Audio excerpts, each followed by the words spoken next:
Hello and welcome, I'm Thomas Porteous and you're watching NewsX World. Let's take a look at some of the top stories.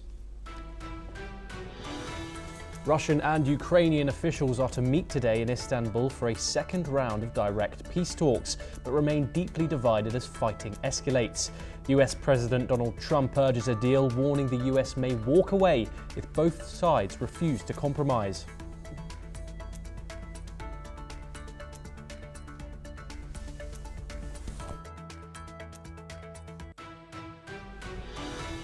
Hours before new peace talks in Turkey, Russia and Ukraine exchange heavy drone barrages.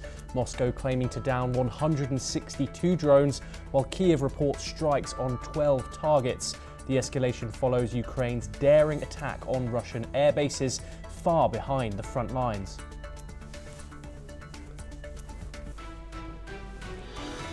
Eight people aged 52 to 88 were injured when a man shouting "Free Palestine" threw firebombs into a crowd at a pro-Israel event in Boulder, Colorado. The FBI labels it a targeted attack of terror, coming days after the fatal shooting of two Israeli embassy staff in Washington.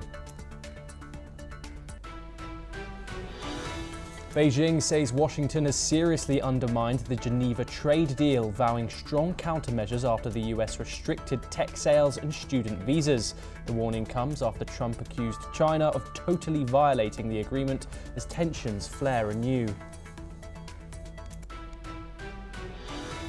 More than 30 Palestinians are reported dead and 170 injured after a site was supposedly shot at by Israeli forces. A claim Israel strongly denies. The US-backed Gaza Humanitarian Foundation insists aid was distributed without any incident.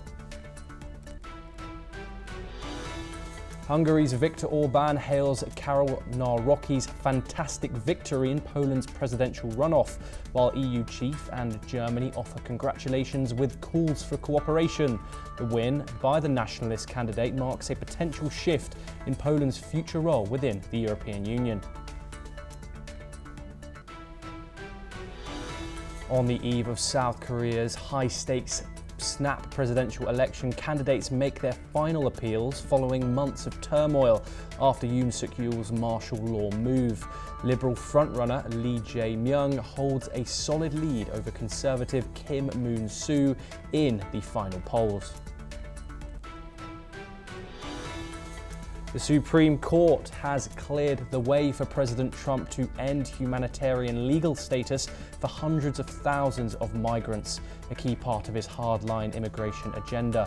While the court signaled concerns over due process, it has backed Trump in several emergency immigration cases since his return to office. Our top story today, we move to Europe. Tensions are high as Russia and Ukraine meet in Istanbul for a new round of peace talks. A Ukrainian delegation source says Kiev is ready to take big steps towards peace in the latest round of talks with Russia. Ukraine arrived with a clear agenda and hopes Moscow won't repeat past ultimatums. Delegates also met European officials ahead of the negotiations. The meeting comes after weeks of deadlock and both delegations arrived under tight security.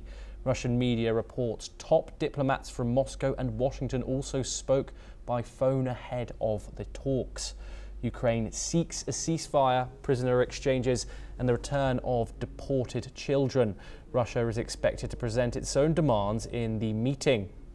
Just hours before the talks, Russia said it shot down 162 Ukrainian drones overnight, calling it a massive terror attack. On the other hand, President Zelensky has arrived in Vilnius for a key summit with NATO's eastern flank and Nordic leaders. Talks will focus on defense support, security cooperation and Ukraine's path to NATO integration.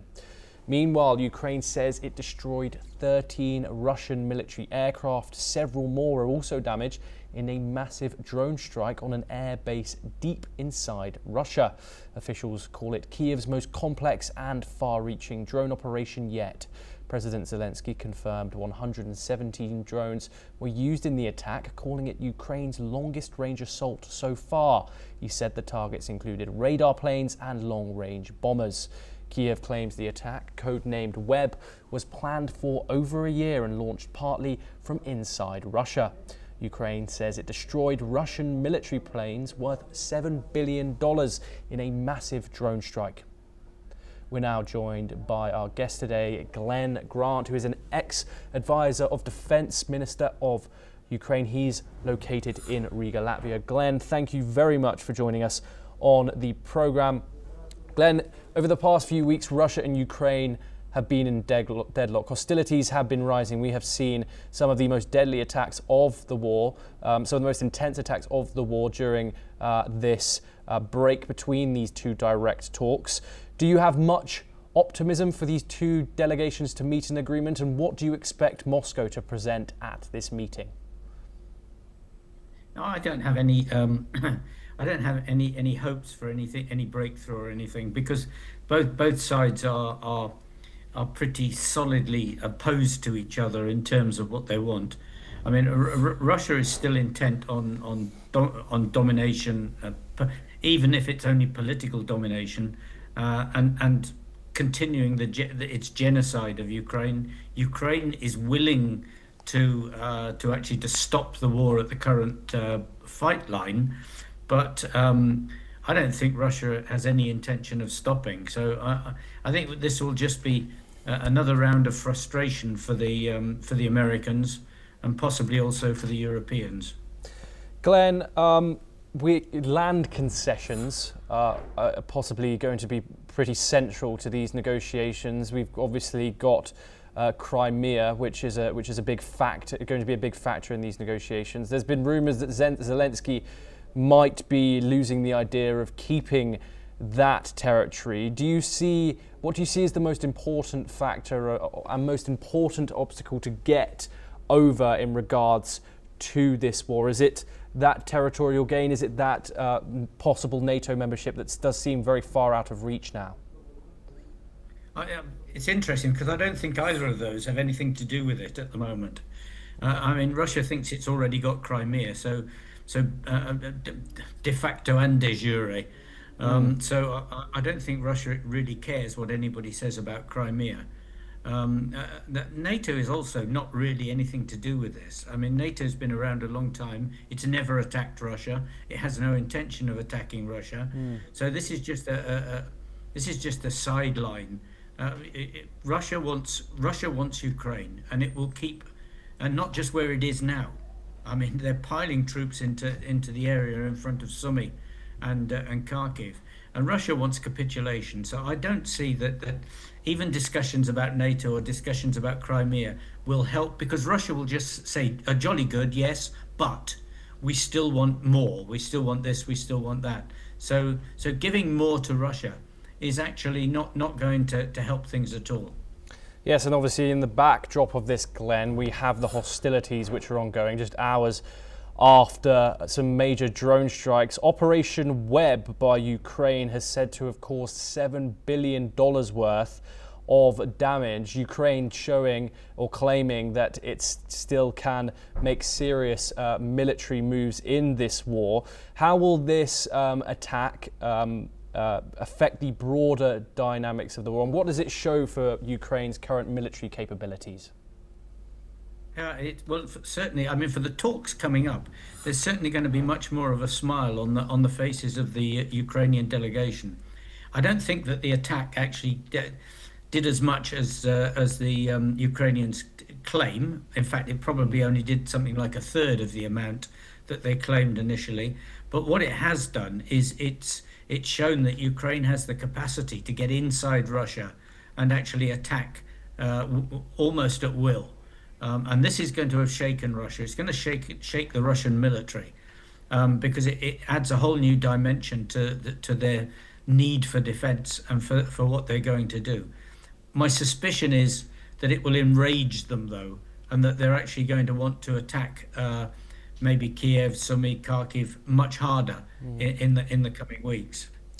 And Glenn, finally, I want to move on to the international actors' roles in this, such as, we've mentioned them briefly, the US and the EU. Where do you think they are standing in regards to the progression of this conflict, and how do you think they'll be feeling with the two adversaries going into negotiations today?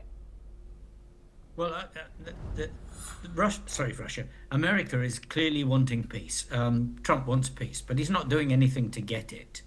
And the only way Trump is going to get peace is by actually backing Ukraine and fighting their corner for them properly. Because every time he talks to Russia, he gives more to Russia and actually enthuses Russia to keep the battle going. European Union, well, they talk about money and they talk a lot, but they're weak. And there's very little happening from them that you can actually say, this is helpful, we're going to win because the European Union is behind us. In fact, I'm always going to say they've been pathetic. Individual countries, however, are still looking at ways of actually doing more. I mean, the Germans with the new Chancellor are actually being quite strong. But I wait to see whether the words turn into actuality. Britain, as usual, is strong, but it's the defence they've got and what they've got to offer is so little at the moment that they're going to have to really transform themselves if they want to actually to do anything to support Ukraine. France talks, but does less. Glenn Grant, thank you very much. Always a pleasure having you on the programme. We stay in Europe for our next story, where Poland has elected a new president, Conservative historian Karol Nawrocki. He narrowly defeated Liberal challenger Rafał Trzaskowski in a tight runoff. Nawrocki, who secured just over 50% of the vote, is backed by the right-wing Law and Justice Party and supported by US President Donald Trump. The result deals a blow to Polish Prime Minister Donald Tusk, who now faces a president with the power to veto key legislation, including his proposed reforms on abortion and judicial independence. A vocal nationalist and Eurosceptic, Nawrocki has promised to defend traditional Christian values and is seen as a symbol of Poland's shift to the right.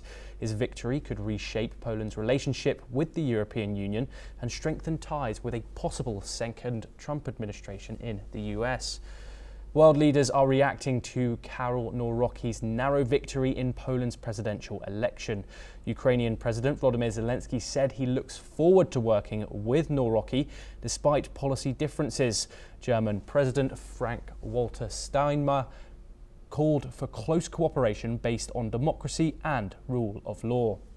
Hungary's Viktor Orbán celebrated the fantastic victory of his nationalist ally, while EU Commission-Chief Ursula von der Leyen expressed confidence in continued cooperation with Warsaw. We're now joined by Marian Juris, who is a European affairs expert, and he's located in Brussels. Marian, thank you very much for joining us on the programme.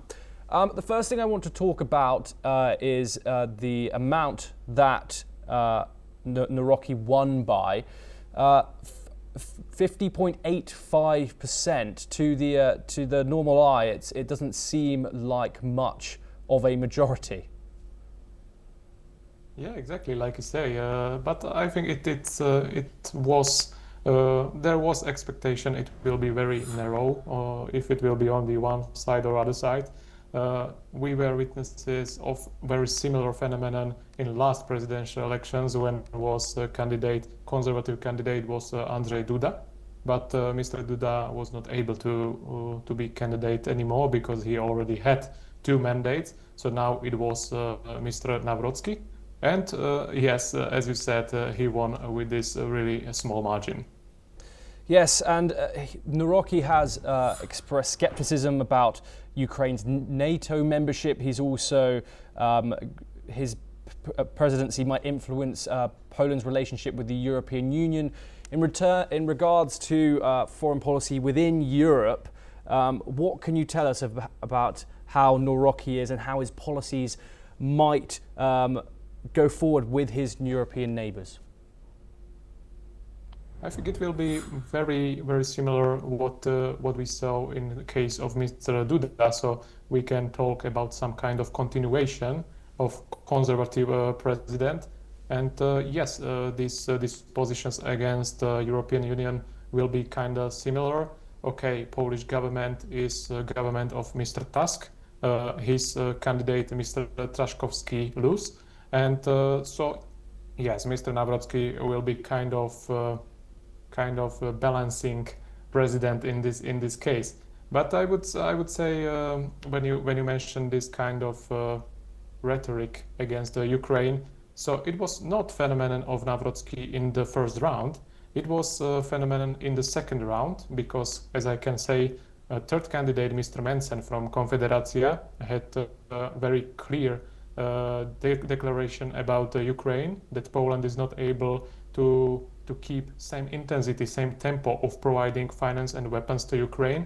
So Mr. Nawrocki was inspired by this rhetoric to gain his voters to his side. So I think this is the phenomenon what maybe gave him this victory. Yes, and Marian, I want to look domestically next. How might Nawrocki's presidency impact Prime Minister Donald Tusk's agenda, particularly in regards to social causes like abortion and LGBTQ rights? Mr. Nawrocki is conservative candidate, so we can expect there will be supporting of conservative policies in the sense of traditional family policies, supporting the children, supporting the social policies which are helpful for this traditional way what we see in Poland, how life is, because Central Europe is a very traditional one, I would say, when we compare it with Western Europe. So we will see this kind of policies, which is again very similar to Andrzej Duda. Yes, and we've obviously seen a rise of right nationalism in Europe. What can you tell us about the movement, the political pendulum in Europe? It seems to be swinging to the right. What more can you tell us about that? Yeah, Poland was great hope if Mr. Nawrocki would win, and it happened. I was in Budapest in the last days. There was CPEC summit. It's Hungarian affiliate of this American big happening, CPEC. And yes, there were many leaders who supported Mr. Nawrocki. It was Donald Trump by video message.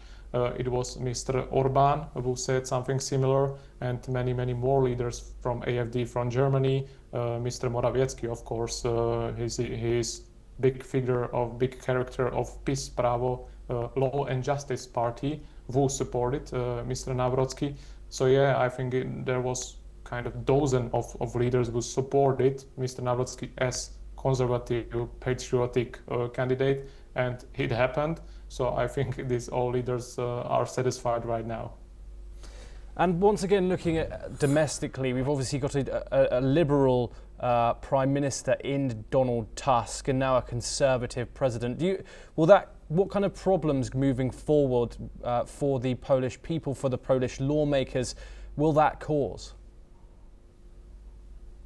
Yeah, Mr. Duda was some kind of maybe blocker for some kind of policies which are too liberal for Polish, from their view, for Polish society. So yes, Mr. Tusk can have some issues with enforcing of some his policies, and there can be problems again in sense of European Union, because Donald Tusk, when he jumped to the office after last elections, yeah, it was great change in view of European Union to Poland. Before, under government of PiS, of Law and Justice Party, there were issues about rule of law, about keeping European values, about Article 7 of EU treaties in sense of freezing funds to Poland. But after Donald Tusk won the elections, everything was in this case stopped, and these issues with the European Union just finished. So this perception of European Union and membership of Poland in this organization is very different from a view of Mr. Tusk government and his representatives and Mr. new president, Mr. Nawrocki. So yes, there can be some issues, but maybe it will be fruitful if there will be some wider discussion how Polish society want to look like and to which direction to go. Marian Juras, thank you very much for joining us on the programme. Pleasure to have your insight. We now move over to the United States, where in a shocking incident in Boulder, Colorado, a vigil held for Israeli hostages was disrupted when a man shouted "Free Palestine" and threw Molotov cocktails into the crowd, resulting in 8 people being injured. FBI officials are investigating this as a possible terrorist attack with motives linked to hate crimes. Police have arrested a suspect in connection with the attack. Now let's see how various leaders have reacted. Israel's top diplomat is speaking out after a violent attack in the United States targeted pro-Israel demonstrators calling for the release of hostages in Gaza. Gideon Saar took to social media, calling the incident in Boulder a terrible anti-Semitic terror attack and blamed it on what he called media-driven blood libels. Israeli Prime Minister Benjamin Netanyahu also weighed in, calling on US authorities to bring the attacker to justice. His office said anti-Semitic attacks worldwide are being fueled by false narratives against Israel and the Jewish people and must be stopped. Opposition leader Yair Lapid also commented on the incident, saying peaceful protesters were violently targeted simply for demanding the release of the hostages.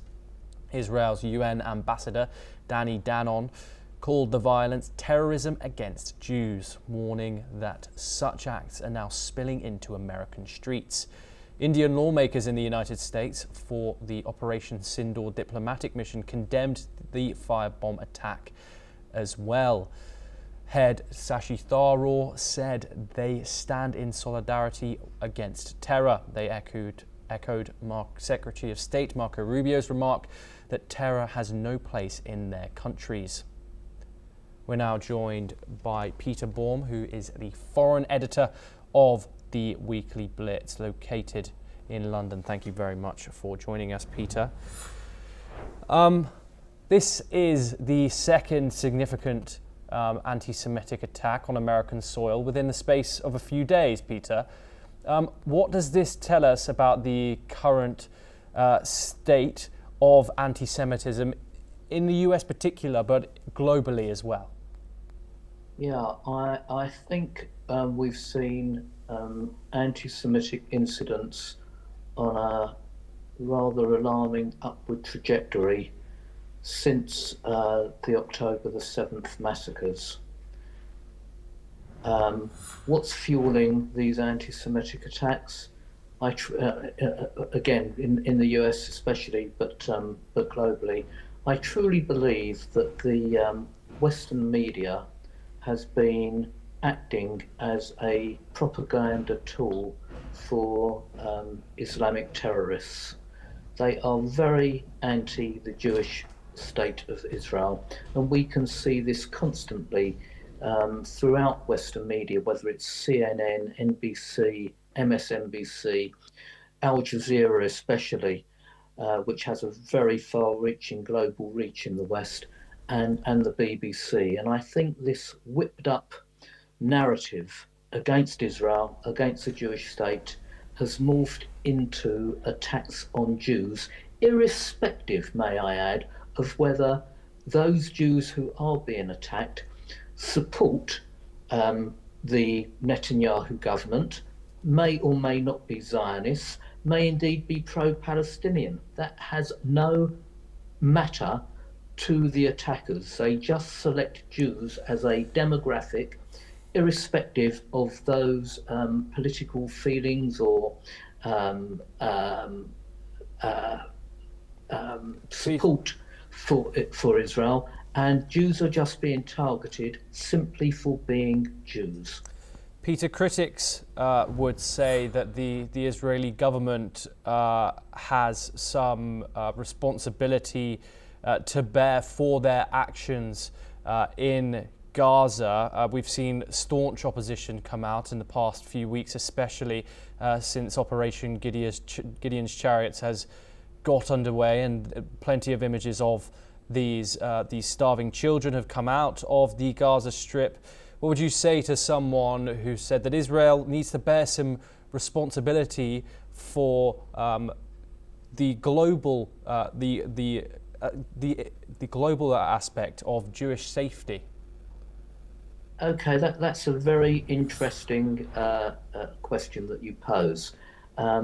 I don't like answering questions with questions, but in this case I'm going to. When Assad of Syria slaughtered 600,000 Syrians, mainly Muslims, but Christians as well, we saw no protests or attacks on Muslim populations in the West. Okay? Now, the Netanyahu government does bear responsibility for its actions in Gaza, but it bears no responsibility for the safety of Jews living in Western democracies. The responsibility for my safety is the United Kingdom government. Now, unfortunately, those governments have not taken responsibility because they have facilitated an anti-Jewish state agenda. They have allowed the most vile protests to take place. These are not just peaceful protests. These are protests that are influenced by huge anti-Semitic leaders. Sorry, by groups that are definitely anti-Semitic, like the Palestinian Solidarity Campaign, various extremist Muslim groups, and whipped up by the global media. And one thing that I would like to correct you on, I follow this closely, as you obviously know, being foreign editor of Blitz and by travelling to and forth to the area. I can tell you that there are no starving children. There are no starving children. When you see media reports from media that I don't like, such as CNN or the BBC or Al Jazeera, we see a background of hostile actions taking place. But just look at the people in those hospitals and behind the cameramen. They are not starving. So this idea that the United Nations chief negotiator for Gaza, Tom Fletcher, came out with the statement that there are 14,000 starving children is just false narrative, propaganda, and designed to whip up hatred against Jewish people. And we see that reflected, as we have done recently, in the attacks, as you mentioned, in Washington, and the more recent one yesterday in Boulder, Colorado. Yes. Peter, I do believe that Tom Fletcher did come out and say he did get that statement wrong and admit that he did get that incorrect after he did state it. Also, we both know that Islamophobia in the United Kingdom is very, very real. But I want to go back to the attack now. Do you think this incident will affect public discourse and policy related to hate crimes and terrorism in the future? How do you think the US government is going to respond to this? How do you think the rest of the world is going to respond to this attack in particular? The US government will respond strongly. There's no doubt about it. The Trump administration has made it clear from its policies that they consider anti-Semitism and fueled by their own media and by the more extreme elements of Islam to be an issue that they are going to tackle. In the rest of the world, I think statements will be made by the usual politicians expressing horror and shock, but really they will inertia will be the ruling policy. These attacks will continue to happen. If they happen in the United States, again, I reiterate that the Trump administration will come down very strongly. If they happen in Europe, they will be met with the usual glib statements, but I don't think anything to change. And I still believe that the anti-Jewish marches and protests that we've seen since October the 7th will be allowed to continue, and there will be attacks on Jews in the West generally. Peter Baum, thank you very much for joining us on the programme as always. Well, that is all we have time for, and we will continue to bring you more news updates from around the world. Thank you.